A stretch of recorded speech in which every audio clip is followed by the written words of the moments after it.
शीला जैन, राजीव जैन, बिट्टू, ज्योति जैन, भूपेंद्र जैन, रचिल जैन, सुनील जैन, शिल्पा जैन, पंकज जैन, वंदना जैन, प्रियांश जैन, श्रियांश जैन, प्रियल जैन, अंशित जैन, अविरल जैन, विधि जैन, आर्नव जैन, रिद्धि जैन, F1U 114-115 पीतमपुरा।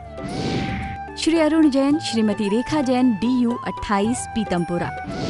श्री सुरेश चंद जैन, श्रीमती शांति देवी जैन, श्री संजय जैन, श्रीमती सपना Jain, Shri Naresh Jain, Shrimati Meenu Jain, Namit Jain, Paras Jain, DU 97 Pitampura. Shri Rajesh Jain चावल वाले, श्रीमती पुष्पा जैन, श्री अनुज जैन, श्रीमती तमन्ना जैन, श्री अमन जैन, श्रीमती मेघा जैन, FD 29 पीतमपुरा। श्रीमती बिरमा देवी जैन, धर्मपत्नी स्वर्गीय Shri Lalchand Jain, Shri Sunil Jain, Shrimati Kusum Jain, Shri Saurabh Jain, Shrimati Sonal Jain, Shri Mayank Jain, Shrimati Divya Jain, master Vihan Jain, baby Maysha Jain, DU 43 Pitampura. Shri Hemchand Jain परिवार, Shri Pradeep Jain, Shrimati Ruma Jain, Shri Rajat Jain, Shrimati Anshu Jain, master Hridayansh Jain, FU 8 Pitampura. Shri Anil Kumar Jain, Shrimati Rekha Jain, Shri Kartik Jain, Shri Kunal Jain, F1U 137 Pitampura. Shri Santosh Jain, Shri Sanjay Jain, Shrimati Kavita Jain, कुमारी श्रावी जैन, श्री रजत जैन, DU 49 पीतमपुरा। श्री प्रकाश चंद जैन, श्रीमती चंद्रकांता जैन, श्री पंकज जैन, श्रीमती नीलम जैन, श्री सुशांत जैन, श्री दिव्यांश जैन, CU 76 पीतमपुरा। मोक्ष मार्गस्य नेतारं भेत्तारं कर्म भूभृतां ज्ञातारं विश्वतत्त्वानां वन्दे तद्गुणलब्धये।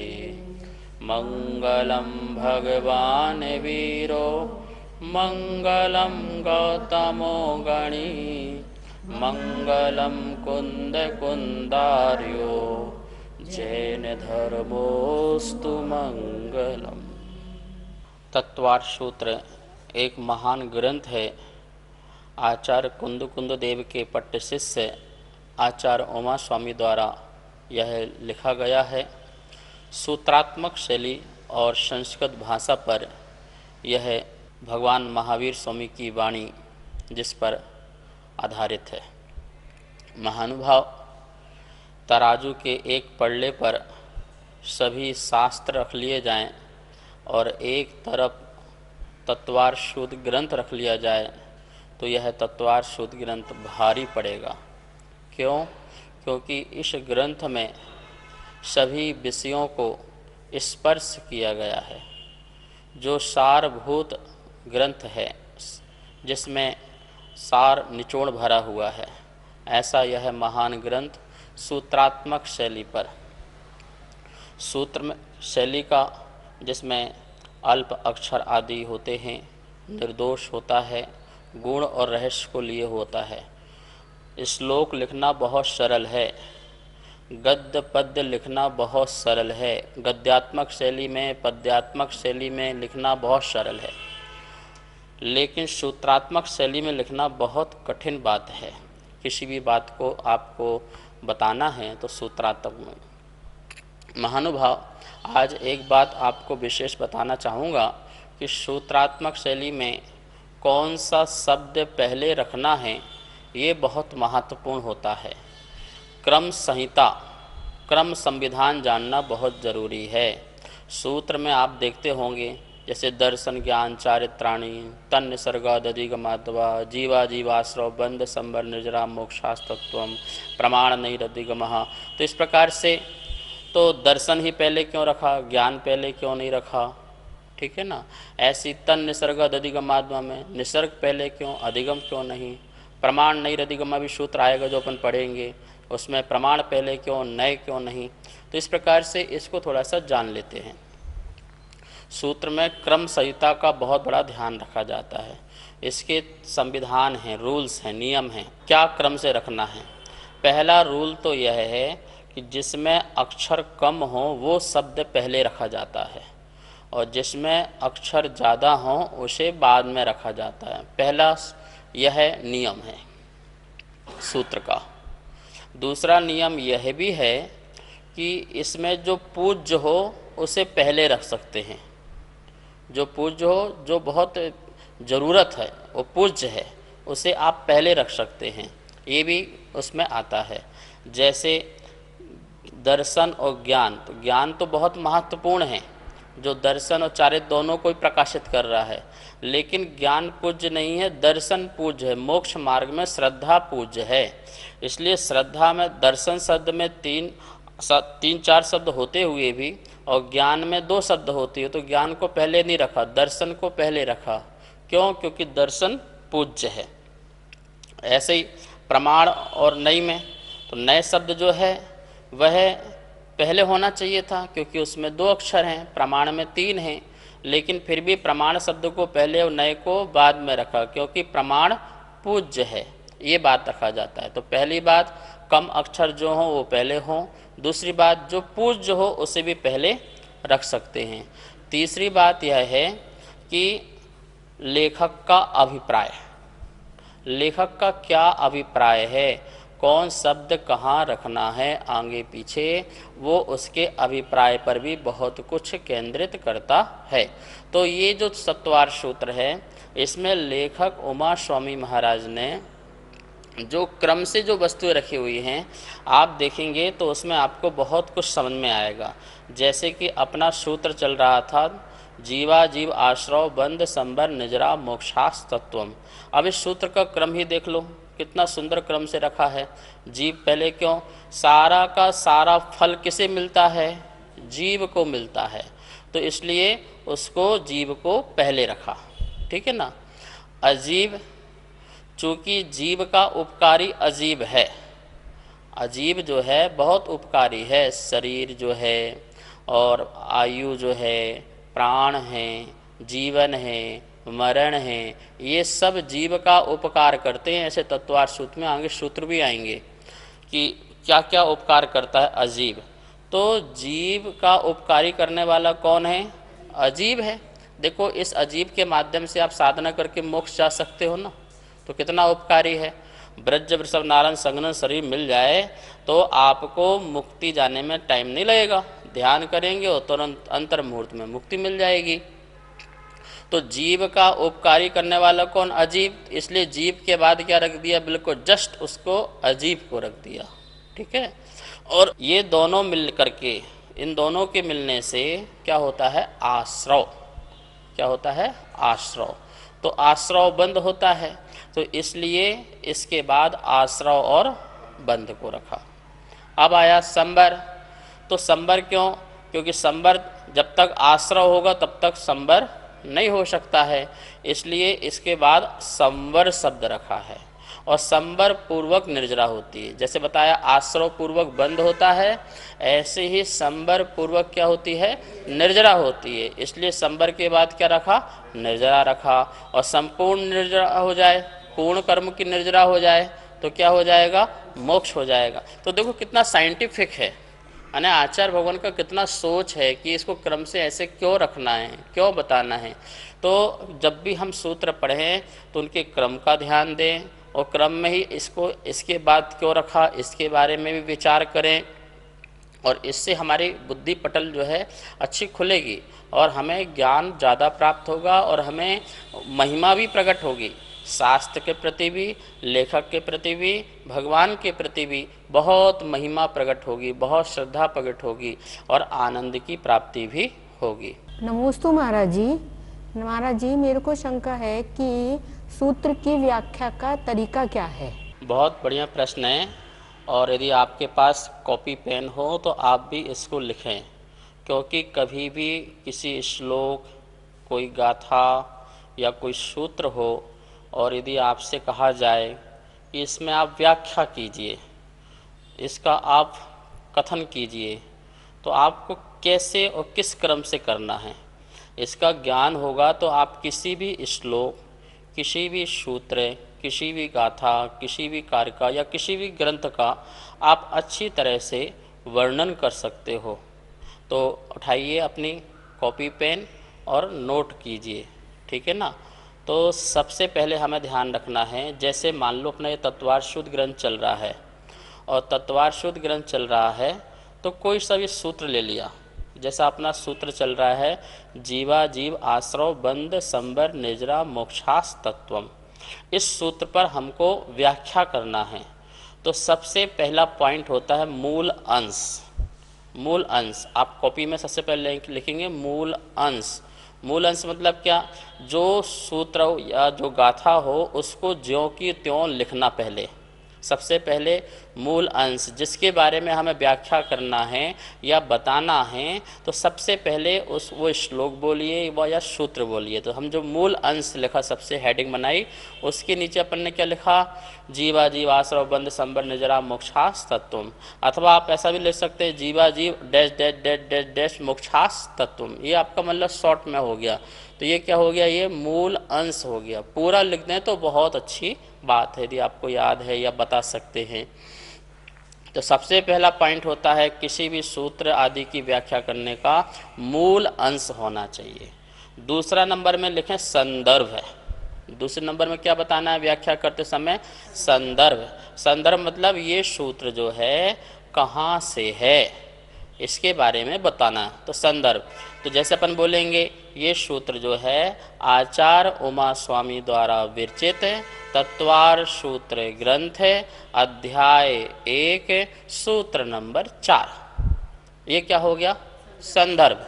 किसी भी सूत्र की व्याख्या करेंगे आप इसी प्रकार करेंगे ना, पहला मूल अंश बता दिया, फिर आपने उसका संदर्भ, ये कहाँ से है, इसका उत्पत्ति स्थान कहाँ से है, इसके राइटर कौन हैं, तो वो क्या हो गया? संदर्भ हो गया। फिर तीसरे नंबर में आएगा प्रसंग। क्या आएगा? प्रसंग, कि ये सूत्र जो है ये किस प्रसंग में आया है, इस सूत्र को यहाँ पर क्यों बोला गया है। तो आपको प्रसंग बताना पड़ेगा कि यहाँ पर सम्यक दर्शन का वर्णन चल रहा था, जिसमें कहा गया था तत्वार्थ श्रद्धानम सम्यक दर्शनम। तत्वार्थ का श्रद्धान करना सम्यक दर्शन है।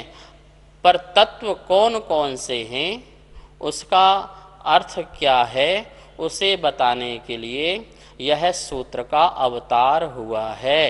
इस प्रकार से यह यहाँ पर सूत्र का प्रसंग बता दिया। तो क्या हुआ? उस सूत्र का प्रसंग भी हो गया। अब क्या करना है? 3 बातें हो गई। पहला मूल अंश, दूसरा संदर्भ, तीसरा प्रसंग हो गया। अब चौथा नंबर में सरलार्थ। सरलार्थ, सरल अर्थ। सिर्फ आपको कुछ नहीं करना है, सूत्र का जो बिल्कुल सरल अर्थ है ज्यों की त्यों वो बताना है, अपनी तरफ से कुछ भी नहीं कहना है। सरल अर्थ, भाषा बदल करके आप सरल अर्थ कर दीजिए कि जीव अजीव आश्रव बंध संवर निर्जरा और मोक्ष ये 7 तत्व हैं। बस ये हो गया। क्या हो गया? सरलार्थ हो गया, उस सूत्र का सरल अर्थ। अपन संस्कृत में था, अपने हिंदी में भाषा परिवर्तित कर दिया, देवनागरी में परिवर्तित कर दिया। ये जो जिस भाषा का है वो उस भाषा में उसका सरल अर्थ कर सकता है। अब इसके बाद 5वां नंबर व्याख्या। क्या करना है? व्याख्या करना है। तो व्याख्या में जीव किसे कहते हैं, अजीव किसे कहते हैं, आश्रव बंध संबर निर्जरा मोक्ष, इनके बारे में थोड़ा थोड़ा 2-2 लाइन 3-3 लाइन या जितना आप बता सकते हो, पर कम बताइए। तो थोड़ा थोड़ा करके आपने बताया जीव जिसमें चेतना पाई जाती है, अजीब जिसमें चेतना नहीं पाई जाती है, कर्मों के आने के द्वार को आश्रव कहते हैं। इस प्रकार से आपने 7 तत्वों की संक्षेप रूप में क्या कर दी? व्याख्या कर दी। सरलार्थ में क्या किया? मात्र सूत्र का अर्थ बताया। व्याख्या में क्या किया? उसके बारे में जो भी लक्षण परिभाषाएं हैं उनके बारे में बता दिया। तो वो क्या हो गई? उस सूत्र की व्याख्या हो गई। अब जो अपन ने पूरी व्याख्या जो की है, उस व्याख्या का अंतिम निचोड़ निकालना है भावार्थ। क्या निकालना है? भावार्थ। 6वें नंबर में है भावार्थ। भावार्थ किसे कहते हैं? सारांश को। क्या कहते हैं? क्या भाव है, इसका अर्थ क्या है। तो सारांश। सारांश में क्या है? कहने का तात्पर्य यह है कि, कहने का निष्कर्ष यह है कि, कहने का सारांश यह है कि 7 तत्व पर श्रद्धान करना सम्यक दर्शन है। बस इतनी सी बात हो गई। भावार्थ में कोई लंबा चौड़ा नहीं, व्याख्या में तो अपन ने लंबा चौड़ा कर दिया था, तो कहाँ जंगल में फैल गए थे बिल्कुल। अब थोड़ा सिकुड़ के आ जाओ, थोड़ा सा गली में आ जाओ, थोड़ी सी बात बता दो, हमें ज़्यादा लंबा चौड़ा भाषण नहीं। उसका भावार्थ कहने का तात्पर्य यह है, इन 7 तत्वों पर श्रद्धान करना सम्यक दर्शन है। बस इतनी सी बात होगी, हमारा भाव हमको समझ में आ गया। ये होता है भावार्थ है। और अंतिम जो है विशेषार्थ, क्या है? अब विशेषार्थ में आप बहुत कुछ वर्णन कर सकते हो, विशेषार्थ आपके पास बहुत है। अब कुछ भी विशेषार्थ में वर्णन करो। 7 तत्व हैं, इन 7 तत्व में जीव को पहले क्यों रखा, अजीब को बाद में क्यों रखा, इसके बाद आश्रव क्यों हैं, इसके बाद बंध क्यों हैं, संबर क्यों हैं, इनके क्रम के बारे में वर्णन कर दो। 7 ही क्यों है, 8 क्यों नहीं है, 5 क्यों नहीं है, इसका प्रयोजन क्या है, इनका उद्देश्य क्या है, इससे आत्मा परमात्मा कैसे बनेगी। आप विशेषार्थ में आप अपनी भाषा, आप अपने भाव, उस सूत्र का सहारा लेकर के आप विशेषार्थ कितनी भी व्याख्या कर सकते हैं। तो हो गई ना बात व्याख्या की। आप ये 7 पॉइंट लिख करके आप भी अपनी तत्वार्थ सूत्र की टीका लिख सकते हैं। आप भी एक एक सूत्रों की, एक एक ग्रंथों की टीकाएं लिख सकते हैं ना। मैंने 7 बात बताई। पहली बात मूल अंश, दूसरी बात संदर्भ, तीसरी बात प्रसंग, चौथी बात सरलार्थ, पांचवी बात व्याख्या, छठवीं बात भावार्थ और 7वीं बात विशेषार्थ। बस इन 7 बातों को पकड़ लो और आप कोई भी सूत्र, श्लोक, गाथाएं पढ़िए या किसी को पढ़ाइए तो आपको भी बड़ी अनुभूति होगी। अपने नोट्स भी बनाइए। ये सूत्रात्मक ग्रंथों की या किसी भी ग्रंथ, मंगलाचरण या श्लोक आदि की व्याख्या करने का तरीका है। हे गुरुदेव, नमोस्तु नमोस्तु नमोस्तु। मेरे मन में एक शंका है, कृपया उसका समाधान कीजिए। जीव, तत्व, पदार्थ, पंचास्तिकाय और पदार्थ, इन सब में जीव शब्द क्यों आ रहा है? अभी अपन सभी लोग तत्व पढ़ रहे हैं। तत्व में 7 भेद हैं, जीव, अजीव आदि। तो पहला है जीव तत्व। इसी प्रकार यदि अपन द्रव्य संग्रह पढ़ेंगे तो उसमें 6 द्रव्य होंगी, तो उसमें भी पहला जीव द्रव्य होगा। जब अपन पंचास्तिकाय ग्रंथ पढ़ेंगे कुंद स्वामी का, तो उसमें पहला अस्तिकाय होगा, वो जीव अस्तिकाय होगा। इसी प्रकार से समय सार आदि पढ़ेंगे तो उसमें 9 पदार्थ पढ़ेंगे और उसमें पहला पदार्थ होगा वो जीव होगा।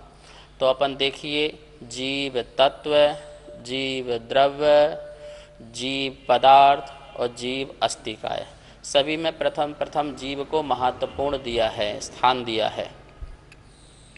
तो ये क्या है? एक ही वस्तु को 4 तरह से देखने के तरीके हैं। हम एक वस्तु है, जैसे ये जीव है और ये जीव तत्व है, ये जीव द्रव्य है, ये जीव पदार्थ है, ये जीव पंचास्तिका है। ये जीव यहाँ पर है, इसको कोई मतलब लेना देना नहीं है, पर इसको आप इन 4 दृष्टि से देखने का तरीका है। जब आप तत्व की दृष्टि से देखो तो ये जीव तत्व होता है, जब द्रव्य की दृष्टि से देखो तो यह जीव द्रव्य होता है, जब पदार्थ की दृष्टि से देखो, पदार्थ मतलब पर्याय की दृष्टि से देखो तो वह जीव पर्याय होता है, और जब जीव को अस्तिकाय की दृष्टि से देखो तो जीव अस्तिकाय होता है। ये जीव एक ही है, देखने के नज़रिए, समझने के नज़रिए अलग अलग होते हैं, इसलिए सब जगह सबको जीव को महत्वपूर्ण स्थान दिया। अब देखिए, जीव पंचास्तिकाय, ये अस्तिकाय, जीव अस्तिकाय, जीव ये है, अस्तिकाय से देखते हैं तो अस्तिकाय मतलब क्या है? जीव है और बहुप्रदेशीय है, उसके असंख्यात प्रदेश हैं आत्मा के। तो इस अपेक्षा से जीव है, संसार में उसका अपना अस्तित्व है, अस्तिकाय है, और कैसा है, कैसा आकारवान है? बहुप्रदेशी है, असंख्यात प्रदेशी है। तो जीव अस्तिकाय ने जीव को ऐसा स्वरूप बताया। जीव पदार्थ, तो जीव ये अब पदार्थ की दृष्टि से देखते हैं तो जीव की अवस्था, जीव की पर्याय, जीव की हालत, जीव की दशा। ये जीव अभी क्या है? संसारी है, मुक्त है, मनुष्य है, त्रियंश है, नारकी है, क्या है ये, इसकी क्या हालत है, ज्ञानी है, अज्ञानी है, बहिरात्मा है, मिथ्या दृष्टि है, सम्यक दृष्टि है, अंतरात्मा है, परमात्मा है, जो कुछ भी है ये पदार्थ की दृष्टि से इसको अपन इसमें देखेंगे। तो ये क्या हो जाएगा, जो वर्तमान हालत दशा है उस हालत दशा को देखना, ये क्या है, जीव पदार्थ। क्या है ये, जीव पदार्थ है। और ये द्रव्य की दृष्टि से देखना, परिणमनशील, जो परिणमन होता है, जो प्रत्येक द्रव्य अपना स्वतः ही परिणमन करता है, उसके परिणमन में कोई और दूसरा निमित्त नहीं है, तो उसको कहते हैं परिणमनशील, मतलब निश्चय से। तो इस प्रकार से निश्चय से तो स्वयं ही परिणमनशील है। तो द्रव्य की दृष्टि से देखना क्या, इसको देखना। द्रव्य की दृष्टि से अनंत जीव, द्रव्य से क्या लगेंगे अपन, अनंत जीव। जब द्रव्य जीव बोला तो अनंत जीव आ गए, और परिणमन की दृष्टि से देखा, ठीक है ना। तत्व की दृष्टि से क्या देखा, भाव, उसका स्वभाव। तो जीव का क्या स्वभाव है, जीव का क्या स्वभाव है, तो स्वभाव की दृष्टि से, भाव की दृष्टि से देखना, तो क्या हो गया यहाँ पर, जीव तत्व हो गया। तो इस प्रकार से 4 चीज हो गई, ठीक है ना। 6 द्रव्य में पहले जीव द्रव्य, 5 अस्थिकाय में पहला पंच जीव अस्थिकाय, 9 पदार्थ में पहला जीव पदार्थ, और तत्व 7 तत्व में पहला जीव तत्व। तो इस प्रकार से यहाँ पर जो हम तत्व पढ़ रहे हैं, जीव तत्व पढ़ रहे हैं, और इस जीव तत्व में अनंतानंद जीव के बारे में बात नहीं चल रही है, बिल्कुल ध्यान रखना। यहाँ पर तो जो अपना प्रयोजन बोलते हैं, जीवादि क्यों कहे हैं, जो अपना प्रयोजन है उसे सिद्ध करने के लिए। तो अपना क्या, तो प्रयोजन भूत तत्वों को पढ़ रहे हैं अपन। किसको पढ़ रहे हैं, प्रयोजन भूत तत्वों को। तत्व में अपना भाव पढ़ना है, तो प्रयोजन भूत तत्व को पढ़ रहे हैं। तो प्रयोजन किसका सिद्ध करना है, हमें अपना, अनंतानंद जीवों का नहीं करना। अभी तो अपना प्रयोजन तो अपना सिद्ध करना है। तो प्रयोजन सिद्ध करने के लिए मैं जीव, मेरा स्वभाव क्या है इसको जानना, मैं जीव और मुझे छोड़ कर के सारा संसार अजीब, ऐसा लगा ना। तो संसार आप सब लोगों को हट गया, बिल्कुल अलग हो गया, वो सब आ गए उसमें। जो भी संसार है वो अजीब, आपका आपसे अलग है। उसमें मेरे परिवार के लोग वो भी मेरे लिए कुछ क्षण के लिए अजीब ही हैं, ठीक है ना। परिग्रह भी अजीब ही हैं, क्योंकि मैं जीव, मेरा प्रयोजन सिद्ध करना है ना, तो मैं, मेरे अलावा कोई नहीं, मैं जैन बाकी सब अजैन, ठीक है ना। तो ये प्रयोजन सिद्ध करना है। ऐसे मैं जीव बाकी सब अजीब, और मुझ में आश्रय होता है, मुझ में बंध होता है, मुझ में संबर होता है, मुझ में निद्रा होती है, मुझे ही मोक्ष होता है। तो सब कुछ फल मुझे मिलता है। इसलिए मैं इस अजीब के चक्कर में, अजीब के चक्कर मतलब कौन, चेतन अचेतन जितने सब मेरे लिए अजीब हैं, इसके चक्कर में, इनके मोह में, इनके राग द्वेष से मुझे आश्रय नहीं करना है, मुझे बंद नहीं करना है। अब इनमें मुझे सम दृष्टि रखना है। ये मेरे लिए मेरे हित अहित करने वाले नहीं हैं, ऐसा भाव रख के, बीतराग भाव रखना है, तो संबर हो जाएगी, फिर निर्जरा हो जाएगी, और फिर क्या हो जाएगा, मेरा ही मोक्ष हो जाएगा। इस प्रकार से यहाँ पर जीव तत्व को अपन को अच्छी तरह से समझना है। और यह सूत्र अपन अभी तक समझते आए हुए हैं, और इसको अभी अपन एक स्लाइड के माध्यम से समझते हैं कि इसमें 7 तत्वों में द्रव्य कौन है, गुण कौन है, और पर्याय कौन है। अब अपने यहाँ स्लाइड में देख रहे हैं, यहाँ लिखा है द्रव्य हैं, गुण हैं कि पर्याय हैं। हमें छांटना है इसमें से, ये 7 तत्वों में द्रव्य हैं, गुण हैं कि पर्याय हैं, ये क्या हैं, क्या हैं। तो प्रारंभ के जो 2 तत्व लिखे हुए हैं, जीव और अजीव तत्व, क्या है, द्रव्य हैं। क्या है ये 2 तत्व क्या हैं, द्रव्य हैं, ठीक है ना। और बाकी के जो हैं, इसमें 7 तत्वों में गुण नहीं है। अभी क्या है, जीव और अजीव क्या है, ये द्रव्य हैं। बाकी आश्रव, बंध, संबर, निर्जरा, मोक्ष है, ये जीव अजीव की पर्याय हैं। क्या है, जीव तत्व की और अजीव तत्व की, अर्थात अजीव द्रव्य की और अजीव द्रव्य की क्या है, ये पर्याय हैं। तो भाव आश्रव, भाव बंध, भाव संबर, भाव निर्जरा, भाव मोक्ष, ये किसकी पर्याय हैं, जीव द्रव्य की पर्याय हैं।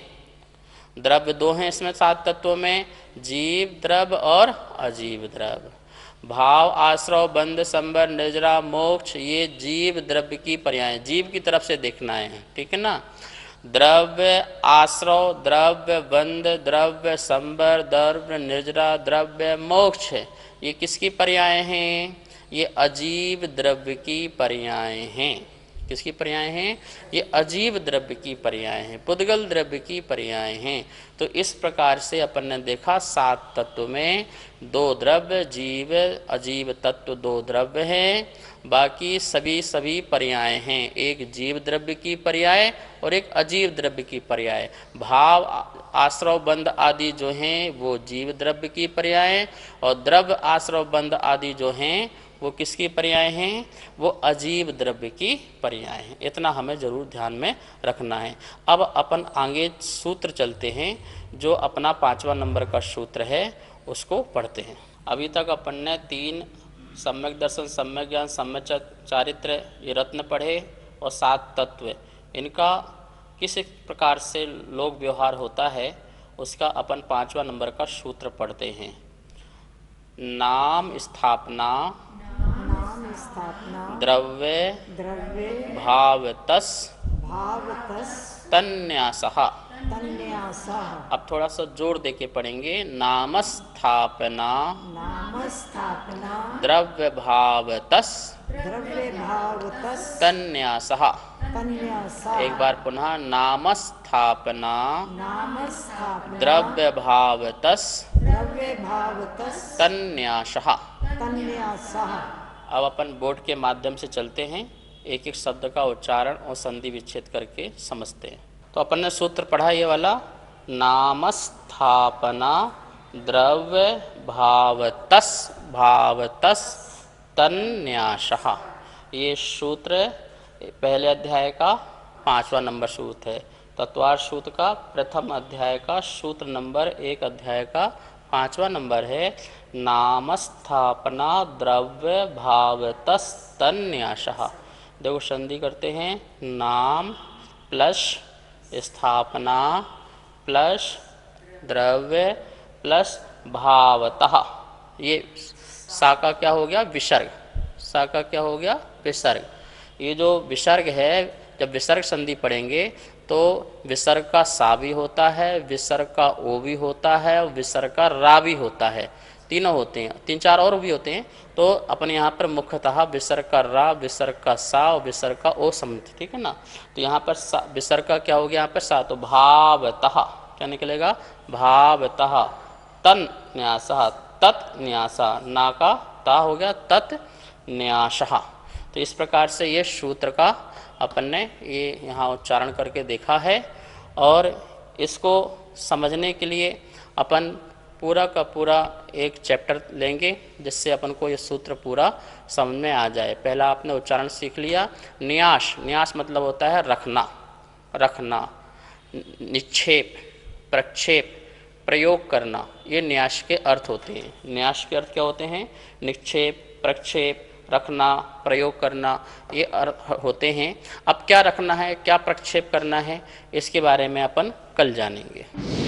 सुनीत जैन, नीरज जैन, विभोर जैन, इति जैन, सर्वांग जैन, चारू जैन, गौरव जैन, दर्श जैन, अनेकांत जैन, कोकिला जैन, कनिका जैन, गौरव जैन, अर्घ्य जैन, नितिका जैन, मयूर जैन, पर्व जैन, अदिति जैन, सामवेद, तिलका देवी जैन, मनोज जैन, उषा जैन, सुनीत जैन, नीरज जैन, अनेकांत जैन, कोकिला जैन, राजीव जैन, वंदना जैन, राजीव जैन, वंदना जैन, वरुण जैन, पूजा जैन, वाणी जैन, श्रीमती कमलेश जैन, धर्मपत्नी स्वर्गीय श्री श्रीपाल जैन, परिवार QU 149C, पीतमपुरा, दिल्ली, श्रीमती आशा जैन, धर्मपत्नी श्री सुखमाल चंद जैन, चावल वाले, श्री रवि जैन, श्रीमती डिम्पल जैन, श्री अमित जैन, श्रीमती मीतू जैन, श्रेय जैन, अर्पित जैन, कनिका जैन, आदित्य जैन, FU 71, पीतमपुरा, दिल्ली, श्रीमती केला जैन, श्री जगदीश राय जैन, श्रीमती उषा जैन,